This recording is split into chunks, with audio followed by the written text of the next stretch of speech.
Bonjour à tous, vous êtes sur New World Info et c'est l'heure de décryptage. Nous recevons comme de coutume Mamadou Diouf. Avec lui, nous allons parler de la République démocratique du Congo. L'Assemblée intérine le choix de Denis Kadima comme président de la CENI.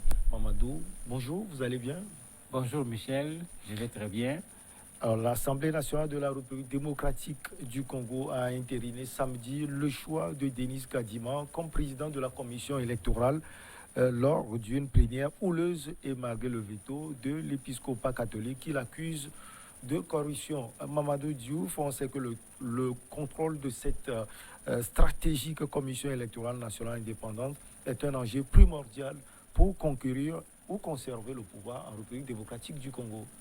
Mais tout à fait, en Afrique, on a compris depuis fort longtemps que pour gagner les élections, il faut veiller sur la CENI ou bien la Sénat, puisque chacun a son appellation, puisque ça prend en charge tout le processus électoral, l'enregistrement des votants et autres, le jour du scrutin, mais surtout le rassemblement et la proclamation des résultats provisoires.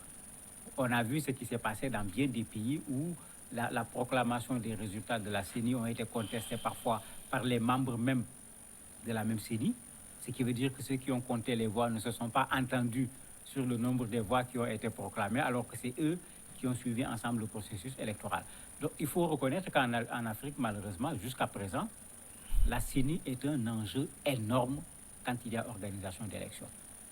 En France, aux États-Unis, vous avez vu une CENI là-bas.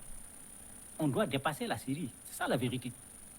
Les CENI avaient été mises en place après les années 90, puisqu'on ne faisait plus confiance à l'organisation des élections par des États qui avaient l'habitude de manipuler les résultats des élections pour pouvoir avoir une solution. Aujourd'hui, les CENI participent de plus en plus au problème. Les CENI ne sont plus nécessairement des solutions et vous voyez tout le jeu qui est fait actuellement quand on les met en place. Qui va devenir le président, c'est un enjeu. Qui sera membre, c'est un enjeu. On met de l'opposition, on met du pouvoir, on met de la société civile. Et après, quand vous essayez d'observer ce qu'on appelle société civile et autres, vous allez voir ceux qui sont plus proches d'ici ou ceux qui sont plus proches de là-bas. Mais il ne faut pas que la CENI devienne finalement un problème, alors que la CENI avait été utilisée en Afrique comme solution pour avoir des élections libres et transparentes. Alors, on a le veto, comme on l'a dit, de l'épiscopat catholique. Oui, ben, pourquoi un veto? Il faut se poser la question. Puisque le monsieur est présenté comme quelqu'un qui a un CV qui est conforme au poste, parce que c'est un expert électoral à l'échelle internationale. Est-ce que sa proximité avec le président de la République, puisque c'est ce qui est dit, est quelque chose de suffisant pour dire qu'il ne peut pas diriger la CENI? En ce moment, si on joue sur les proximités, quand on amènera quelqu'un dont la proximité avec l'opposition, est-ce qu'il passera?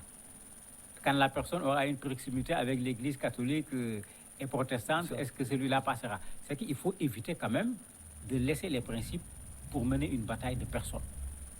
Parce que si on laisse les principes, il y aura d'énormes difficultés. Et d'ailleurs, ce n'est pas la première fois. La personne qui avait été proposée avant a été refusée également par l'Église catholique. Est-ce qu'on va continuer avec cette jurisprudence ou bien est-ce que c'est à l'Église catholique et protestante au niveau de la RDC de décider de qui sera ou pas président de la CENI? Il y a un gros problème ici, il faut faire attention parce qu'on risque d'aller facilement vers autre chose. On sent également que le président actuel, Félix Antoine Tshisekedi, n'est pas en odeur de sainteté avec l'Église catholique. Mais tout à fait, puisqu'il avait reculé avec le précédent. Bon, les gens s'attendent à ce qu'il recule avec celui-ci, alors que bon, c'est pas ça un pouvoir. Un pouvoir ne doit pas passer tout son temps à reculer. Il doit pouvoir savoir reculer quand c'est nécessaire. Mais quand il recule trop, on aura l'impression que le chef, il est là, mais il n'a pas la poigne qu'il faut pour pouvoir diriger. De la même manière, s'il entérine ce que l'Assemblée a proposé, les risques sont multiples. Parce qu'il ne faut pas qu'on l'oublie, même dans le camp de Tshisekedi, il y a des gens qui contestent. Ne parlons pas des Martin Fayoulou et autres. Ne parlons pas du camp de Kabila avec le FCC. C'est pour dire qu'en fait, on parle beaucoup plus de l'Église catholique et de l'Église protestante, mais vous avez également des acteurs politiques, des acteurs de la société civile qui ne sont pas d'accord avec cette nomination et qui sont en train un peu d'anticiper pour empêcher le président de la République d'en faire le président de la CENI. Et qu'est-ce qu'il fera? Pour le moment, on ne le sait pas encore parce que c'est à lui qu'il revient de dire oui ou de dire non. Alors, Mamadou, la quête de la vérité de l'Église catholique ne passe pas par là, parce qu'on se souvient des récentes élections présidentielles où l'Église catholique a dit nous reconnaissons quelqu'un qui est élu, mais visiblement, ce n'est pas lui qui est devenu président. Mais tout à fait. L'Église catholique a fait l'expérience d'une élection où il y avait des dizaines de milliers d'observateurs qui permettaient de savoir exactement ce qui s'est passé sur l'ensemble du territoire. Et ils ont compris qu'effectivement, dans l'organisation de l'élection, la CENI est un enjeu extrêmement important pour avoir des élections transparentes. Et dans cet enjeu, le premier responsable de la CENI joue un rôle également. Mais c'est ce qu'ils ont compris. Ils ont, eux, tiré cette leçon. Mais n'oublions pas que l'Église catholique n'est pas un parti politique. Les politiques, qu'ils soient de l'opposition ou du pouvoir, à chaque fois qu'ils auront la possibilité de placer leur homme à la tête de la CENI, aucun, ni de l'opposition, ni du pouvoir, ne va hésiter à placer son homme en connaissant l'enjeu qu'il y a par rapport à cette structure. Mais le parti au pouvoir également, en organisant les élections, ne part pas pour les perdre, il part pour les gagner. Que ce soit dans les journaux ou par la manipulation, parfois malheureusement, mais ça fait que malgré le poids de l'Église catholique, malgré le rôle qu'ils ont joué dans la chute du président Kabila, mais Tshisekedi sera à un certain moment obligé de faire face. Qu'est-ce qu'il va perdre en faisant face? C'est plutôt ça la grosse question. Alors, parlant de l'Église catholique, justement, comment se fait-il qu'elle a un tel poids dans la vie politique de ce pays? Mais c'est lié à deux choses. La première chose, c'est que de tout temps et dans tous les pays, ce n'est pas seulement à RDC, les évêques, de façon générale, l'Église catholique a l'habitude de se prononcer sur ce qu'on appelle des questions nationales, qui peuvent également être des questions politiques. Souvent, on leur a reproché en leur demandant de rester dans les églises et de ne pas s'occuper des affaires politiques. Mais bon, moi je trouve qu'ils ont parfaitement raison. Quand on est dans un pays, c'est comme quand on est dans un bateau. S'il y a quelqu'un qui dit il veut boire et il veut mettre un trou pour avoir de l'eau pour boire, si vous le laissez mettre le trou, ce n'est pas lui seul qui va chavirer, c'est tout le monde qui va chavirer. L'autre élément, l'Église catholique a joué un rôle extrêmement important dans la chute de Kabila. N'oublions pas que l'Église organisait des marches à l'époque.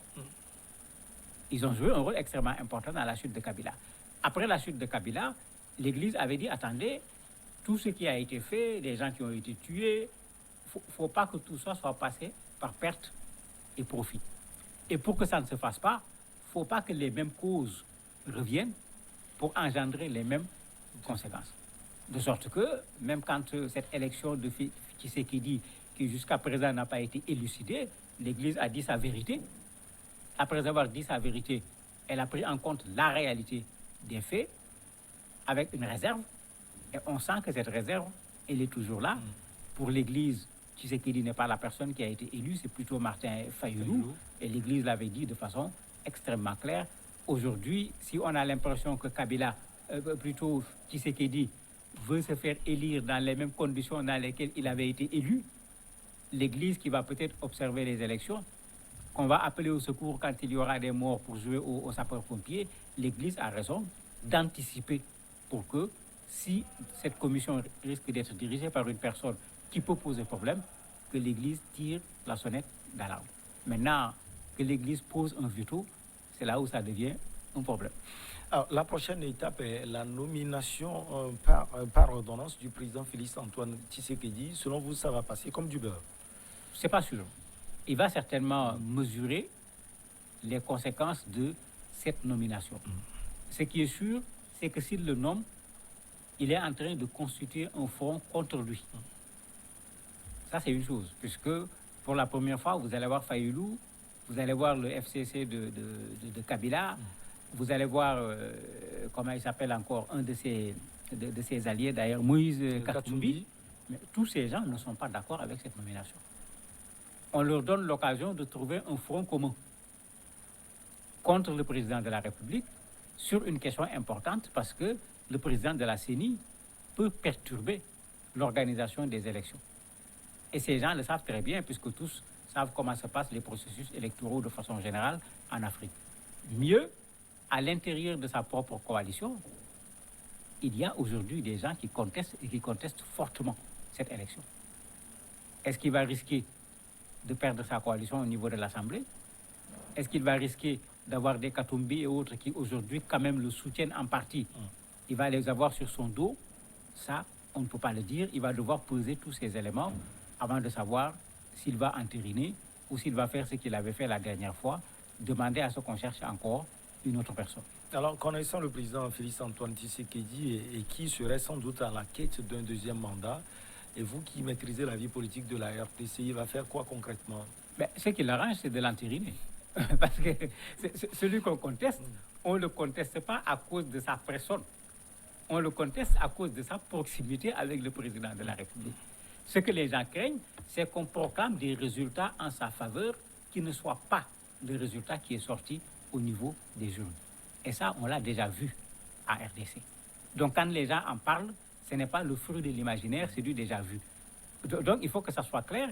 Ce n'est pas sa personne qui pose seulement problème, mais c'est le fait que les gens craignent qu'il puisse aller dans le sens de prendre parti pour le président de la République, alors que normalement, quand on dit CENI, c'est bien la Commission électorale nationale indépendante. Elle n'a pas à prendre parti ni pour le pouvoir ni pour l'opposition, bien que ça c'est le principe. Malheureusement, dans la pratique, on a bien des fois vu des CENI prendre parti pour le pouvoir en particulier, et c'est cela qui pose le problème aujourd'hui par rapport à la personne. Alors, à ce niveau, ce n'est pas une pure gaminerie de l'imaginer ainsi, parce qu'il y a le président de la commission électorale indépendante, il y aura sûrement un vice-président, il y aura d'autres personnalités.